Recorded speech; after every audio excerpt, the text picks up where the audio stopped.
नमस्कार, अपना उत्तराखंड बुलेटिन देख रहे हैं आप। मैं हूं आपके साथ साहिल धुलिया। बुलेटिन की शुरुआत करेंगे। 9 मई को नामांकन कर सकते हैं सीएम पुष्कर सिंह धामी। चंपावत सीट से उपचुनाव लड़ रहे हैं सीएम धामी। 11 मई तक चंपावत सीट के लिए नामांकन होना है, तो कयास लगाए जा रहे हैं कि 9 मई को सीएम पुष्कर सिंह धामी नामांकन कर सकते हैं। बड़ी खबर आपको बता रहे हैं। तो चंपावत सीट से पुष्कर सिंह धामी उपचुनाव लड़ेंगे। 9 मई को वो नामांकन कर सकते हैं। 11 मई तक नामांकन करने की आखिरी तारीख।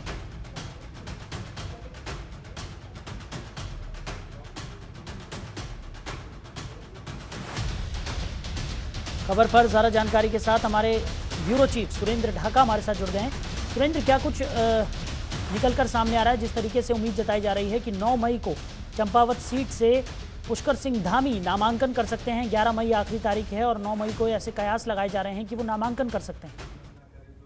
देखिए साहिल, मैं आपको बता दूं, कल पुष्कर सिंह धामी दिल्ली में थे और दिल्ली में जब मंथन हुआ है केंद्रीय नेताओं के साथ, कांग्रेस के जो संगठन के बड़े नेता हैं उनके साथ सहयोग कर जो मीटिंग हुई है, उसके बाद ये तय किया गया है कि पुष्कर सिंह धामी 9 तारीख को अपना नामांकन कर सकते हैं। 11 तारीख को नामांकन वापसी की तारीख रखी गई है। ऐसे में पुष्कर सिंह धामी लगातार चंपावत जो सीट है उस पर सक्रिय हैं, लगातार लोगों से मिल रहे हैं और जो विधायक गहतोड़ी रहे हैं जिन्होंने डिजाइन किया है पुष्कर सिंह धामी के लिए, वो भी उनके साथ लगातार क्षेत्र में प्रचार कर रहे हैं और वो पुष्कर सिंह धामी को जिताने की अपील कर रहे हैं। देखिए, बीजेपी का संगठन बहुत बड़ा है, बहुत मजबूत संगठन है और इसका अंदाजा विधानसभा के चुनाव में साफ दिखा है। जिस तरह एंटी इनकम्बेंसी की बात की जा रही थी साहिल, उसके बाद पार्टी ने सरकार तो बना ली, लेकिन पुष्कर सिंह धामी अपनी सीट बचाने में नाकाम रहे। और ऐसा पहली बार हुआ है उत्तराखंड की राजनीति में साहिल कि कोई हारा हुआ मुख्यमंत्री को दोबारा मुख्यमंत्री बनाया गया हो और उसे उपचुनाव कराने के लिए भेजा गया हो। भाजपा की रणनीति साफ है कि वो एक मैसेज देना चाहती है कि पुष्कर सिंह धामी के नेतृत्व में चुनाव हुआ है और उन्हें इसीलिए मुख्यमंत्री बनाया गया है क्योंकि पार्टी की सत्ता में वापसी उनके द्वारा कराई गई है। तो अब जाहिर सी बात है, बीजेपी पूरे दमखम के साथ चुनावी मैदान में आपको देखने को मिलेगी। 9 तारीख को जैसे ही नामांकन हो जाएगा, बीजेपी का तमाम अमला, जितने बड़े नेता हैं, जितने संगठन के नेता हैं, वो सभी क्षेत्र में हैं और 9 तारीख के बाद वो पूर्ण रूप से सक्रिय हो जाएंगे साहिब।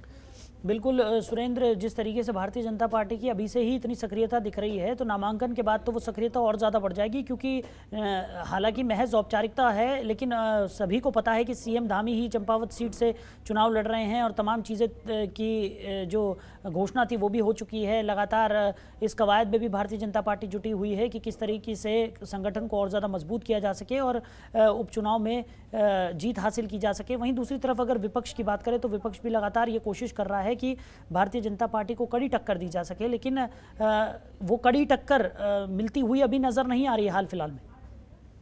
देखिए साहिल, एक चीज समझनी होगी, अब जिस तरह चुनाव नजदीक है और ये चुनाव उत्तराखंड में नहीं हो रहा है, ये उत्तराखंड की जो कमिश्नरी है कुमाऊं, उसमें हो रहा है। और जितने बड़े नेता हैं इस समय, कांग्रेस के हों चाहे भारतीय जनता पार्टी के हों, सभी बड़े नेता इस समय जो संगठन में हों, संगठन में है, खुद मुख्यमंत्री हैं और जितने भी बड़े नेता हैं वो कुमाऊं का दौरा कर रहे हैं भारतीय जनता पार्टी का। कांग्रेस की अगर रणनीति की बात करेंगे तो जो कुमाऊं से प्रदेश अध्यक्ष बनाए गए हैं, कुमाऊं से ही नेता प्रतिपक्ष को बनाया गया है। और बड़ी बात है, जिन्होंने पुष्कर सिंह धामी को हराया है, भुवन कापड़ी, उनको उपनेता प्रतिपक्ष बनाया गया है। तो आप ये समझिए कि कुमाऊं में पूरी ताकत कांग्रेस लगाना चाहती है पुष्कर सिंह धामी के खिलाफ। कल ही करण मेहरा है प्रदेश अध्यक्ष कांग्रेस के, उन्होंने साफ कर दिया है कि वो पुष्कर सिंह धामी को हराने में सक्षम है। हालांकि ये तो अभी बाद में पता चलेगा जब वोटिंग हो जाएगी, नामांकन के बाद कौन कांग्रेस का प्रत्याशी होगा, कौन पुष्कर सिंह धामी के खिलाफ चुनाव लड़ेगा, ये उसके बाद ही स्थिति का आकलन हो पाएगा। लेकिन कांग्रेस एकदम जरूर भर रही है कि वो पुष्कर सिंह धामी को हराने में सक्षम है साहिल। सुरेंद्र, जिस तरीके से पुष्कर सिंह धामी और भारतीय जनता पार्टी की बात करें तो लगातार ये कहा जा रहा है कि इस बार किसी तरह की कोई टक्कर विपक्ष की तरफ से है ही नहीं और इस बार का चुनाव जो है वो जनता लड़ने वाली है। जनता यहाँ पर पुष्कर सिंह धामी को जिताने वाली है। भारतीय जनता पार्टी को और ज़्यादा मजबूत स्थिति में जनता पहुँचाएगी। दम तो यहाँ पर भरा जा रहा है, लेकिन अगर बात की जाए तो एक बड़ी चुनौती पुष्कर सिंह धामी के सामने है, क्योंकि जिस तरीके से विधानसभा चुनाव में उन्हें हार का सामना करना पड़ा और एक बड़ा विश्वास यहाँ पर जो पार्टी आलाकमान ने है उन पर जताया है, उस विश्वास पर खरा उतरना धामी के लिए बहुत महत्वपूर्ण हो जाएगा। जी बिल्कुल, देखिए साहिल, एक चीज समझनी होगी कि अभी जब कहावत है पुराने समय की कि जब दूध में मुंह जल जाता है तो छाछ में भी फूंक मारकर लोग पीते हैं। तो यही स्थिति पुष्कर सिंह धामी के साथ है। पार्टी जीत गई, मुख्यमंत्री भी बन गए, लेकिन अपनी सीट हार गए हैं। तो ऐसे में एक डर जरूर है पुष्कर सिंह धामी के अंदर भी होगा कि कहीं अगर दोबारा हार हो जाती है तो ये एक बड़ी मुसीबत उनके लिए हो जाएगी। उन्हें पद छोड़ना पड़ेगा, मुख्यमंत्री पद छोड़ना पड़ेगा।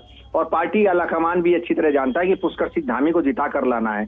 लेकिन पुष्कर सिंह धामी, अमूमन आपने देखा होगा जितने उपचुनाव होते हैं उसमें सत्ता पक्ष की हमेशा दमदार भूमिका रहती है, सत्ता पक्ष हमेशा जीतता आया है। लेकिन कांग्रेस जिस तरह दम भर रही है और युवा प्रदेश अध्यक्ष है और नेता प्रतिपक्ष है, सब लोगों को कुमाऊं से लाया गया है।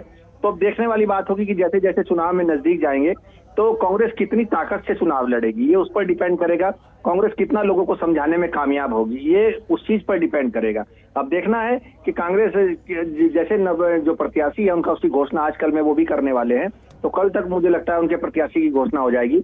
और जिस तरह भारतीय जनता पार्टी लगातार आक्रामक है हरीश रावत को लेकर, उन्होंने कहा है कि अगर कांग्रेस में दम है तो हरीश रावत को उनके सामने लाकर दिखाए, हरीश रावत को चुनाव लड़ाए, ताकि जो ताकत है उसका अंदाजा हरीश रावत को भी हो जाएगा। तो अभी देखना है कि किसे प्रत्याशी बनाया जाता है, किसे पुष्कर सिंह धामी के खिलाफ चुनाव लड़ाया जाता है। साहिल, सुरेंद्र, जिस तरीके से भारतीय जनता पार्टी भी लगातार कांग्रेस पर हमलावर है, इसकी एक महत्वपूर्ण वजह यह भी कहा जा सकता है, क्योंकि हम पहले भी इस बारे में चर्चा कर चुके हैं कि कांग्रेस की जो अंदरूनी कलह है वो सबसे बड़ी मुसीबत है कांग्रेस के लिए ही। क्योंकि लगातार देखने को मिला है कि कांग्रेस का जो अपना ही दल है वो लगातार एक दूसरे के काट करने के पीछे तुला हुआ नजर आया था विधानसभा चुनाव में भी। और जहां जहां कांग्रेस में अंदरूनी कलह उजागर हुई है वहां वहां कांग्रेस को खामियाजा भुगतना पड़ा है। देखिए साहिल, जो आपने कहा है वो सही है कुछ हद तक, क्योंकि जिस तरह कांग्रेस लगातार एक दूसरे के, कांग्रेस के नेता जिस तरह एक बार खुलकर बयानबाजी करते हैं एक दूसरे के खिलाफ, वो जाहिर सी बात है कि गुटबाजी साफ दिखती है। लेकिन बीजेपी में गुटबाजी है, लेकिन बीजेपी का जो संगठन है, जो हाईकमान है, वो इतना मजबूत है कि किसी की हैसियत नहीं है, किसी बड़े नेता की भी, कि वो खुलकर पार्टी में पर किसी प्रत्याशी का विरोध कर सके या अपने किसी नेता का विरोध कर सके। अंदरूनी जरूर हवा है, क्योंकि जिस तरह आपने देखा होगा जो चुनाव में कैंडिडेट हारे हैं उन्होंने अपने प्रदेश अध्यक्ष पर, अपने बड़े नेताओं पर आरोप लगाया है कि उन्हें हराने के लिए पार्टी के नेताओं ने काम किया है। तो अंदरूनी कलह दोनों जगह है, लेकिन कांग्रेस में खुलकर जो चीजें सामने आ जाती है वो भारतीय जनता पार्टी में बाहर नहीं आ पाती। वजह साफ है कि भारतीय जनता पार्टी जिस अनुशासन के लिए जानी जाती है वो अनुशासन ऊपर से जरूर दिखता है, भले ही अंदर वो अनुशासन खत्म हो। साहिल, चलिए सुरेंद्र, हमारे साथ जुड़ने के लिए, इन तमाम जानकारियों के लिए आपका बहुत शुक्रिया। खबरों के निष्पक्ष विश्लेषण के लिए सब्सक्राइब करें जनतंत्र TV and press the bell icon. Never miss any update.